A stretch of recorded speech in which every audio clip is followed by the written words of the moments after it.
Guerrière par Evelyne Charras. Enregistré par Christiane Jeanne.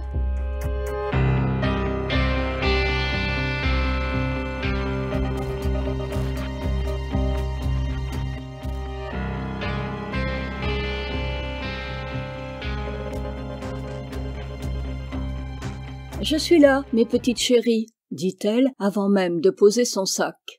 Elle était essoufflée, elle avait dû courir dans la zone danger pour étoffer son garde-manger. Elle connaissait parfaitement les risques encourus, mais elle devait le faire pour elle-même et pour informer les rebelles qui parfois passaient la voir. Qui se méfierait d'une dame aux cheveux blancs? Maintenant, elle habitait le quartier inondé du fleuve. La guerre avait détruit son appartement et elle avait investi, sans que ça dérange quiconque, cette grande bâtisse vide qui tenait encore debout sur le bourbier nauséabond et putride. Le confort y était spartiate, mais ça ne dérangeait pas Siana. Elle n'occupait que la grande pièce de devant. Les autres, elle les laissait à ses chéris, qui se moquaient bien des infiltrations d'eau et autres trous dans le plafond. « Tout va bien ?» Son visage rayonnait en s'adressant aux centaines de plantes qui occupaient ce qui fut un salon cossu sous une grande véranda. Un courant d'air vint les faire onduler comme en un silencieux hochement de tête. Les plantes s'étaient adaptées aux nouvelles conditions de vie. Comme les humains, elles avaient transformé certains paramètres pour pouvoir survivre dans le chaos. Elles s'étaient adaptées, s'étaient modifiées. Ici, elles avaient l'eau en quantité suffisante qui remontait par le plancher. Elles avaient le soleil généreux qui passait par les larges baies éventrées. Elles n'avaient aussi aucun souci de nourriture. La fange marécageuse près du fleuve leur apportait tous les nutriments nécessaires. Siana passa parmi ces plantes carnivores en les effleurant tendrement. Elle sentit dans ses paumes comme un frémissement, comme si les plantes vibraient sous sa caresse. Depuis le déclenchement de la guerre, il y avait plusieurs décennies, les humains survivants ne pouvaient que constater que certaines espèces opportunistes s'épanouissaient bien volontiers dans la pollution, le désordre climatique et les radiations. Les plantes carnivores étaient de celles-ci. C'est la maison qui attira Siana. Grande, située sur une petite hauteur près du fleuve, elle apparaissait comme un poste de guet. Ici, elle pourrait surveiller l'arrivée possible de malfaisants. Quand elle poussa la porte déglinguée, elle les vit de suite. Elles semblaient l'attendre, toutes belles et vigoureuses au milieu des gravats. Sa première envie fut, c'est vrai, de les jeter pour organiser son nouvel abri. Et puis, elle ressentit bizarrement de l'apaisement à leur contact, comme si une mystérieuse connexion s'était établie entre elles à son insu. La maison était assez grande pour une cohabitation sereine. Les plantes et elles-mêmes avaient réussi à survivre aux bombes irradiantes, aux gaz irritants, aux attaques de drones. Cette sale guerre avait décuplé en elles une force d'adaptation insoupçonnée. Les plantes restèrent dans la véranda inondée et ouverte au vent, et Siana prit la grande pièce du devant. Entre survivantes, autant être solidaire, pensa-t-elle. Elle ne regretta pas cette décision. La présence muette mais réactive des plantes lui apportait un peu de réconfort chaque jour. Et puis, le miracle de leur prolifération en relative bonne santé s'apparentait à une promesse, la promesse de jours meilleurs pour l'humanité.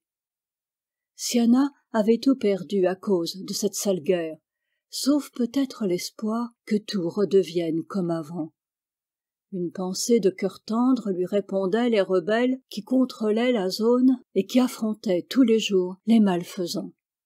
Autrefois, il y a longtemps, Siana avait une famille, un travail, une petite maison en banlieue tranquille. Les premières bombes s'étaient abattues alors qu'elle était en train de faire ses courses. Tout son quartier avait été détruit. Hébétée par la douleur d'avoir perdu son mari et ses enfants, elle avait d'abord erré avec les survivants. Mais les retombées des bombes à perturbateurs endocriniens décimèrent la maigre troupe qu'elle suivait. Quand un matin elle s'éveilla entourée de cadavres, elle décida de quitter le groupe sans attendre. Voilà comment elle avait atterri ici. Elle ne le regrettait pas, au contraire. Depuis son installation près du fleuve, elle engrangeait des renseignements pour les rebelles. En échange, il la tenait au courant des dernières nouvelles du front. Elle ne manquait pas de les communiquer à son tour aux rares humains encore présents sur la zone. Sa vie tournait comme ça, toujours sur le qui-vive, des malfaisants pouvant à tout moment débarquer. Rien ne l'avait préparée à vivre dans cette solitude anxieuse. Autrefois, elle était une simple bibliothécaire. La guerre l'avait obligée à puiser des forces insoupçonnées au fond d'elle. Elle vivait dans la crasse, les miasmes, mais buvait de l'eau de pluie filtrée et tentait encore de maintenir son apparence d'humaine civilisée. Ses journées passaient toutes pareilles, peur, silence, attente, le regard rivé sur le fleuve qui charriait sans discontinuer des cadavres humains, des carcasses diverses et des débris innombrables. Ses seuls répits, elle les trouvait à voir la bonne santé des plantes carnivores qui, petit à petit, prenaient plus de place dans la maison délabrée et commençaient à coloniser aussi dehors l'espace entourant la maison, concurrençant, sans beaucoup de mal, les brins faméliques d'herbes folles.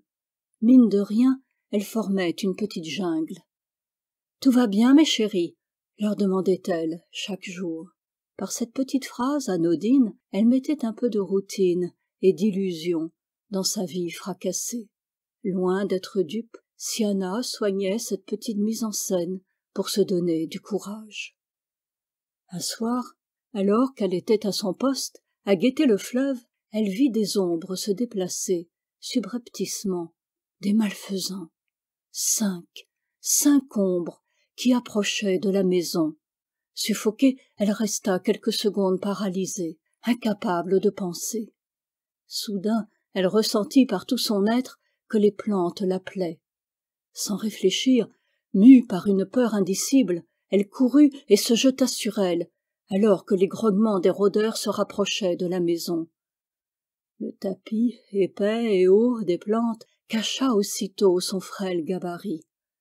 Allongée dans le noir, face contre terre, attendant le pire, les frôlements des feuilles l'apaisèrent de façon immédiate et radicale.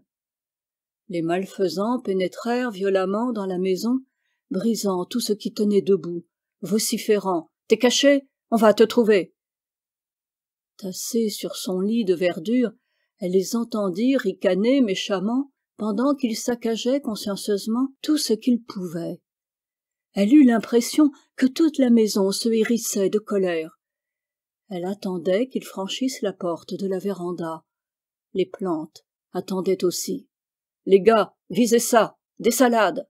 hurla l'un d'eux en piétinant les premières rangées. Ses comparses se précipitèrent pour les arracher. Siana éprouva soudain comme un souffle venant des plantes. Un cri sans son, difficile à expliquer. Il ne dura qu'une seconde, et les malfaisants tombèrent tous, brusquement terrassés. Le silence s'abattit sur Siana qui n'osait pas bouger. Puis, un vent léger secoua ses amis les plantes carnivores qui commencèrent à dépecer les cadavres.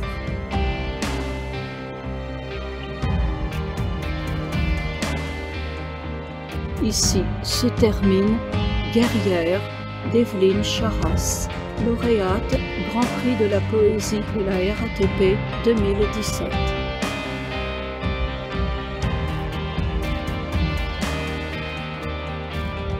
Illustration musicale de Pascal Craig, tout droit réservé.